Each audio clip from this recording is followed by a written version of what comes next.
कल हमने कक्षा 11वीं की कविता थी घर की याद। कवि है भवानी प्रसाद मिश्र। इस कविता को हमने आदि कविता तो हमने देख ली थी। अब बची हुई जो आदि कविता है उस आदि कविता को भी हम देख लेते हैं और उसको पढ़ा लेते हैं, उसका अर्थ भी आपको बता देते हैं।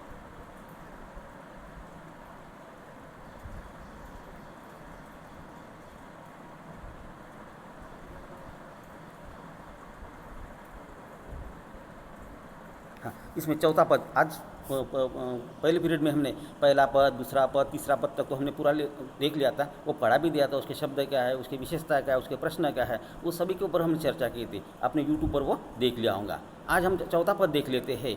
पिताजी जिनको बूढ़ापा एक क्षण भी नहीं व्यापा, जो अभी भी दौड़ आए, जो अभी भी खिलखिलाए, मौत के आगे न हिचके, शेर के आगे न बीच के, बोल में बादल गरजता, काम में झंझाला रखता। अभी कवि चाहते हैं, अभी मान लो अभी भी कवि के जो पिताजी है, कवि के पिताजी के ऊपर अभी भी बूढ़ापा छाया नहीं है। तात्पर्य ये दिया है कवि के जो पिताजी है अभी भी युवकों के समान है। अभी भी युवक एक क्षण भी नहीं व्यापा है, व्यापा यानी फैला हुआ है उसका।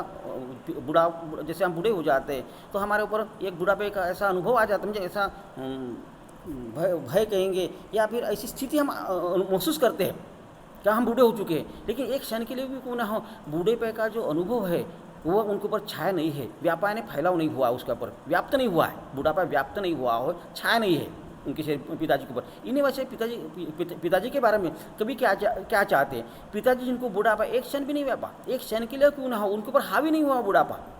उनके अभी भी बच्चों के समान कैसे जो नवयुवक है, नवयुवक के समान जोश पिताजी के अंदर अभी भी नवयुवक जो होते हैं, नवयुवकों के अंदर जो जोश होता है वही जोश पिताजी के अंदर भी पाया गया है। और वही पिताजी के भाव है।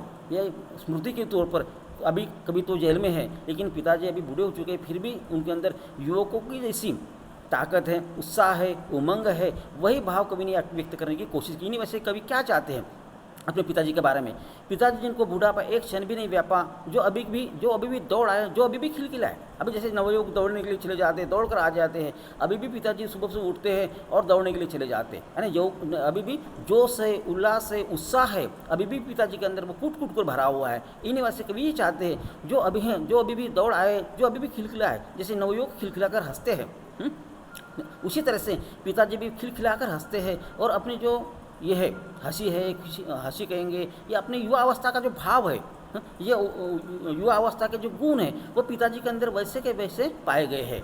जो अभी भी खिलखिलाए, मौत के आगे नहीं हिचके, जैसे नवयुवक जो अपनी निडरता से जो काम करते हैं, बेरहमी से काम करते हैं, वो निडरता से काम पिताजी करते नहीं। वैसे कहा कि मौत के आगे नहीं हिचके। अभी कई बार हम देखते हैं कि बूढ़े हो चुके हैं और ऐसा लगता है कि बुढ़ापे के बाद तो मौत बिल्कुल निश्चित है, बिल्कुल सत्य है वो। लेकिन अभी भी बुढ़ापा छाया यानी व्यापा होने के बावजूद भी जो ये कवि के पिताजी है वो मौत के आगे भी नहीं डरते, यानी मौत तो आना है लेकिन बिल्कुल विचलित नहीं होते, डरते नहीं है। मौत के आगे न हिचके, शेर के आगे न बिचके। अगर शेर भी आ गया, जैसे नवयुवकों में जोश होता है, उत्साह होता है, उमंग होता है, वही पिताजी के अंदर छाया हुआ है। शेर के आगे न हिचके, बोल में बादल गरजता है। अब जैसे नवयुवक के अंदर जो बोलने की जो क्षमता होती है, ताकत होती है, जो स्थिति होती है, वही स्थिति अभी इनके पिताजी के स्वभाव में दिखाई दे रही है। नहीं वैसे जैसे बादल गरजते हैं, जो कठोरता कहेंगे, वह कठोरता अभी भी पिताजी के आवाज़ में, वाणी में दिखाई दे रही। इन्हीं वैसे बोल में बादल गरजता, काम में झंझाला रसता। अभी काम ही ऐसे करते, बुढ़ापे के दिनों में जैसे उम्र हो जाती है तो उस समय बूढ़े व्यक्ति काम में थोड़ी सी शिथिलता आ जाती काम में, लेकिन अभी भी पिताजी के अंदर वो काम के प्रति शिथिलता नहीं है। इन्हीं वजह से ऐसे काम करते हैं का झंझा नहीं तूफान है, तूफान भी उनके काम के आगे क्या हो जाए, पूरी तरह से डर जाए, विचलित हो जाए, हार जाए, लज्जित हो जाए। इन्हीं वजह से झंझा लरसता है, झंझा लरसना है, वो तूफान भी उनके सामने शर्मा जाए या हार कर भाग जाए। ऐसे इस तरह से पिताजी वह काम करते रहते हैं। उसके शब्द देखेंगे, पल यानी क्षण, व्यापा यानी व्याप्त होना, भीतर से महसूस होना है, खिलखिलाना, खुलकर हंसना, हिचके यानी भयभीत होना, बिचके यानी डरना। हाँ, उसके बाद दिया गया है व्यापा हिचके बिचके हो गया, झंझा तूफान है, लरजना यानी कांपना है। अभी उसकी विशेषता देखिए, उसी पंक्तियों की जो चौथा पद है, चौथा पद की विशेषता हम देख लेते। कवि ने पिता के व्यक्तित्व का स्पष्ट एवं सटीक अंकन किया है। शब्द चित्र अत्यंत मनोहारी है, भाषा शैली में चित्रात्मकता एवं लाक्षणिकता के गुण है, प्रसाद गुण से युक्त भाषा सरल एवं प्रभावपूर्ण है, मुहावरे और अनुप्रास अलंकार का भी यहाँ स्वाभाविक रूप में प्रयोग हुआ है। इसी चौथे पद के आधार पर कुछ प्रश्न दिए गए हैं जो प्रश्न की परीक्षा के दृष्टिकोण से अति आवश्यक माने जाते हैं।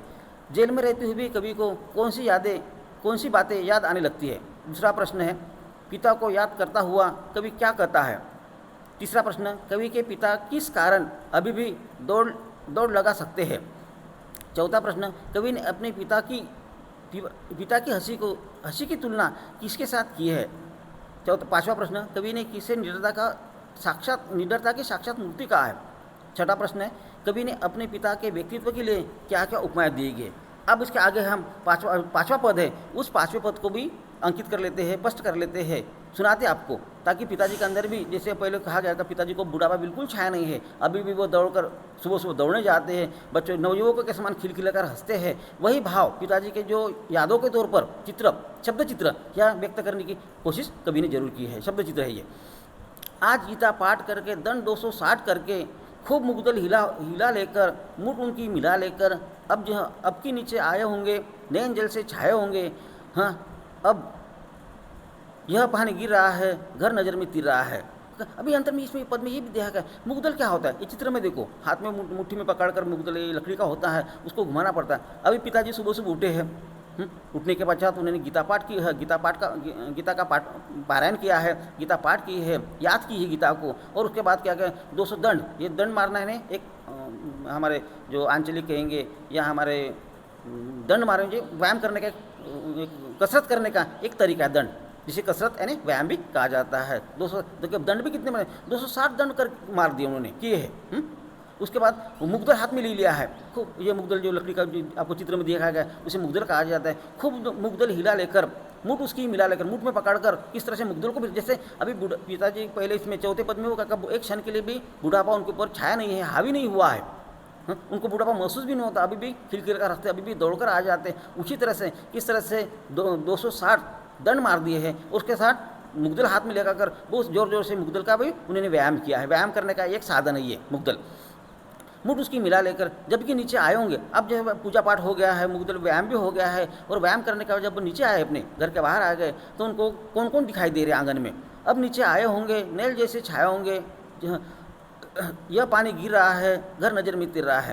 अब मान लो पानी गिर रहा है, जब पूरे जोर से पानी गिर रहा है और घर नज़र में तिर रहा है, और जैसे नीचे आकर देखा है कि भाई नीचे आने के पश्चात क्या क्या चित्र उनको अंकित हुआ है, उसका वर्णन किया गया है। अभी जैसे आने के पश्चात, नीचे आने के बाद देखा कि जेल नैन से छाए है, क्यों छाए हैं, ताकि उनको विशेष तौर पर उनको अपने भवानी की याद आकर उनके जब घर पानी तो गिर रहा है, लेकिन साथ साथ नीचे आने के पश्चात जो उनके और चार बेटे थे, 4 लड़कियाँ थी, वो उनको दिखाई दी है, लेकिन 5वां जो लड़का था भवानी, वो उनको नज़र में दिखाई नहीं। इसी वजह से पानी तो गिर रहा है, लेकिन उनके आंखों से भी 5वें लड़की का नाम लेकर याद आकर किस तरह से उसके आंखों से आंसू आ गए। इन्हीं वजह से कहा गया है, नैन जल से छाए होंगे, आज पानी गिर रहा है, घर नज़र में तिर रहा है। वो आज भी पानी गिर रहा है और घर किस तरह से नज़र में तिर रहा है, उसका वर्णन किया गया। वो अपनी 5वें लड़की की याद करते हुए किस तरह से रोने भी लगे, उनके आंसू से आंसू आ गए। इन्हीं वजह से नैन जल से छाए, उनके आंखों से आंसू भी आ गए हैं। आज पानी गिर रहा है, घर नज़र में तिर रहा है,